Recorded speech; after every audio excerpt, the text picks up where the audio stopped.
día la sociedad ha ido evolucionando y entonces los parámetros más importantes para valorar es la calidad de vida. Además, teniendo en cuenta que el dolor es un sufrimiento y el sufrimiento siempre va unido a una pérdida de esa calidad de vida que no es más que una disminución en la capacidad de realizar tareas cotidianas que estamos acostumbrados a realizar. Con lo cual es una exigencia de una sociedad civilizada el tener una buena calidad de vida. Por supuesto que lo está demandando la sociedad. De todas las consultas que se realizan en atención primaria al médico de familia, un gran volumen de ellas, casi en torno a la mitad, están relacionados con el dolor de una forma o de otra, de las cuales el 80% se tendrían que resolver en atención primaria. Yo creo que eso es un dato muy importante que hay que transmitirlo. En atención primaria se pueden resolver y si no se están resolviendo hay que hacerlo, hay que poner los medios para que sea así, resolver, insisto, el 80%. A partir de ahí hay que pasar ya a unidades especializadas, alguna especialidad como pueda ser de tipo quirúrgico, neurocirugía, traumatología, y a unidades especializadas exclusivamente en técnicas dirigidas a la analgesia, que son las unidades del dolor. Tiene acceso. Lo que pasa es que esto, pues el acceso también está un poquitín en función de donde cada uno ejerza. Depende de la autonomía, depende incluso de los departamentos dentro de la propia autonomía. Eso se llaman los circuitos que se establecen entre los distintos escalones de la sanidad dentro del sistema, pues se favorece o más favorece. Desde algunos sitios en los cuales el acceso de un paciente desde la atención primaria del dolor no es posible, hasta en algunos que es un acceso directo y que incluso hay una buena relación. Con lo cual la pregunta es que, ¿podemos acceder? Depende de la gestión de cada punto en concreto. ¿Cuál es lo que tenemos que pedir? Que haya una relación muy directa. Es una unidad que tiene que estar muy vinculada a atención primaria y que deben tener una relación directa porque el paciente que tiene dolor es un paciente que está sufriendo. El dolor agudo es distinto en el sentido de que no tienes el factor tiempo tan acuciante en el siguiente sentido. Y el dolor agudo significa que es un dolor que está acotado en el tiempo. Y suelen ser situaciones en las cuales son respuesta a una situación que ha pasado. Es decir, tengo una fractura, tengo una herida, y entonces hay una relación muy directa entre causa y efecto. Y tiene poca duración en el tiempo. ¿Qué significa? Que puedo emplear muchos medios independientemente incluso de algunos efectos secundarios que pueda tener el tratamiento. Nosotros siempre decimos lo mismo, quitar el dolor se puede quitar a todo el mundo. Cuando uno lo anestesian y está en el quirófano, no le duele. Pero claro, tú no puedes estar anestesiado los próximos 20 años. ¿Qué significa eso? Que yo tengo que conjugar entre el agudo y el crónico. La diferencia son que los efectos secundarios en el tratamiento crónico son muy importantes que yo los controle. Con lo cual la diferencia entre uno y otro a la hora del tratamiento es que el dolor agudo tengo muchos más medios porque los efectos secundarios me interesan menos. Tengo que quitar el dolor en ese momento, mientras que un dolor crónico es el que va a durar en mucho tiempo y vas a vivir a lo mejor con él, y a lo mejor vas a vivir toda la vida con ese dolor y hay que llevar un tratamiento durante ese tiempo. Sí que existe la equidad para todos. Sí que es verdad que es un mandato de la Organización Mundial de la Salud. En el año 2014 hizo una nota en el cual establecía como derecho la analgesia a todos los pacientes que tuvieran dolor. A todo ser humano tiene derecho a ser tratado frente a su dolor. Pero no solamente era esa máxima, sino que decía cómo había que hacerlo. ¿Y cómo había que hacerlo? Precisamente con eso.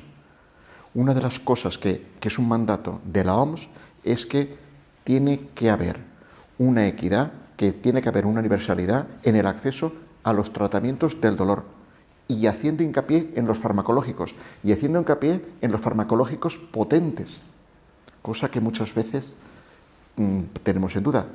Si hay que utilizarlos, se tiene que tener acceso.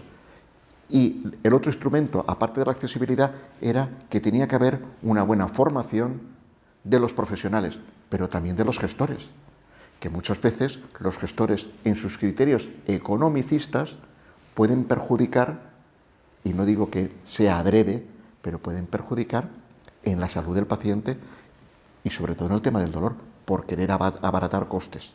Con lo cual, yo creo que equidad en España sí que existe, todo el mundo tenemos acceso, pero sí que es verdad que hay algunas limitaciones en algunas autonomías para tener una facilidad en el acceso ya no más el acceso, sino en la prescripción por parte del facultativo al paciente. El dolor como enfermedad ya reconocida desde hace muchos años. Y cuando decimos por enfermedad, ¿qué queremos decir? Pues lo voy a intentar sintetizar porque creo que es muy divulgativo. El dolor como enfermedad significa que un dolor crónico ya ha perdido relación con la causa. El dolor que yo tuve en un momento determinado, es decir, tengo un accidente y tengo una herida y tengo una fractura. Eso me provoca un dolor agudo. Eso puede evolucionar por una serie de circunstancias en un dolor crónico durante el resto de mi vida y yo ya no tengo fractura, me curé, la herida se cicatrizó, ya no tengo ni restos de la cicatriz y sigo teniendo el dolor. Es decir, aquella lesión produjo un daño en mi sistema nervioso encargado de la regulación del dolor. Es decir, muy importante ese reconocimiento. Es decir, podríamos hablar de enfermedad del dolor crónico, enfermedad crónica. Y no quiero equipararlo a las enfermedades clásicas crónicas conocidas por todos, como pueden ser hipertensión, diabetes, la obesidad, tabaquismo. Esas son enfermedades crónicas por todos reconocidas. La enfermedad del dolor crónico se podría asemejar a esas otras patologías. Todavía no hay una sensibilización. De hecho, yo creo que es importante el transmitir a la sociedad cuál es la situación. Todavía entendemos el dolor como un síntoma de alerta frente a alguna acción directa. Es decir, tengo dolor, pues tengo un flemón dentario, me duele. Tengo una fractura, me duele. Tengo una inflamación, me duele. Pero todavía no estamos sensibilizados que hay procesos que la causa desapareció y sigue teniendo dolor. Un ejemplo también, muchas veces hay dolores que son abdominales y a lo mejor hay previamente una cirugía abdominal anterior de hace un tiempo, de hace 6 meses o 7 meses, que provocó una serie de alteraciones en el sistema nervioso, en las vías nerviosas, y te ha quedado un dolor crónico y no tienes ni un dolor no tienes una patología hepática, ni renal, ni intestinal. Es decir, se alteró el sistema propio de la agresión de aquel momento hace meses por intervención quirúrgica. Es decir, tenemos que sensibilizar porque la prevalencia es más alta de lo que nos creemos.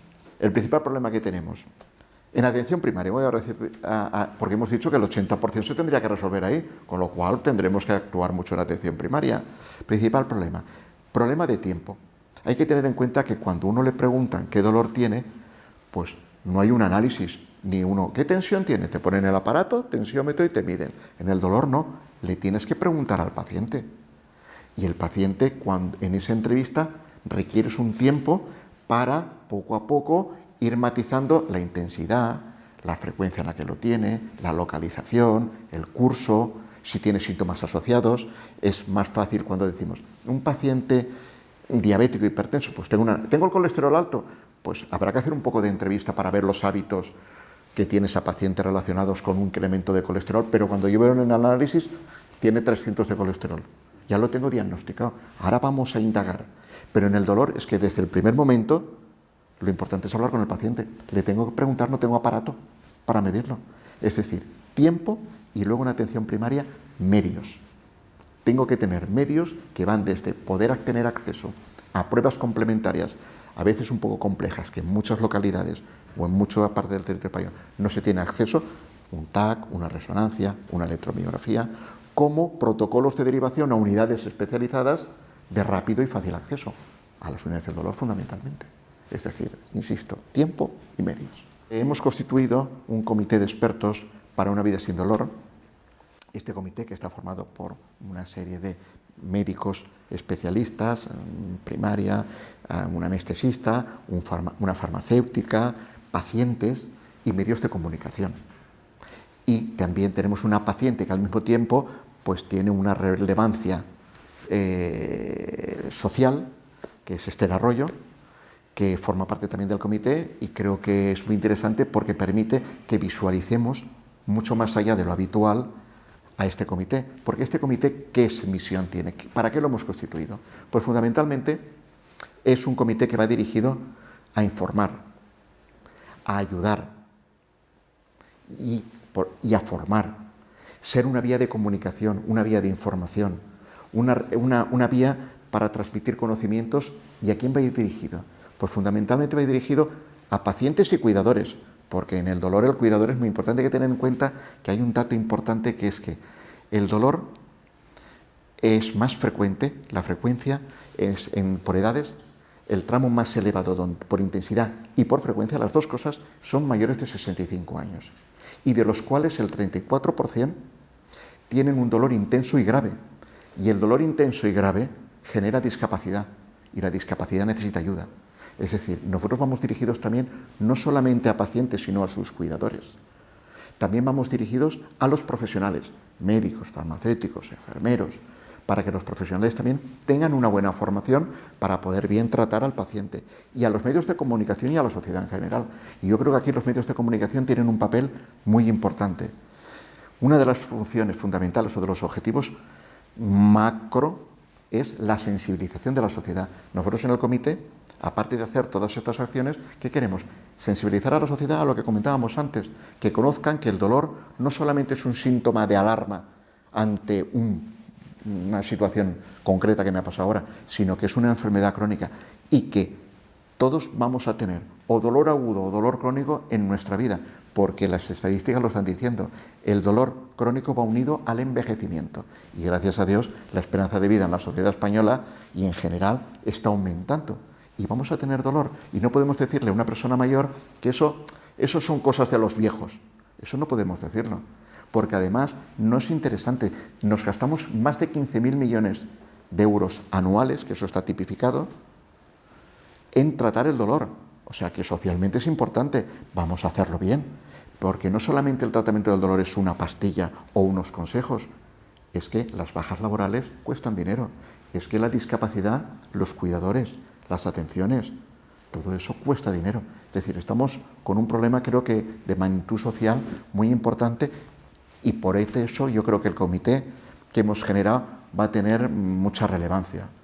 Tenemos ahí la ayuda también de la industria farmacéutica en la promoción, que Laboratorios Kern, que de aquí quiero agradecerles también su patrocinio, pero es un comité totalmente independiente y que busca fundamentalmente el informar, el formar y el ser vía de comunicación pacientes, cuidadores y sociedad en general.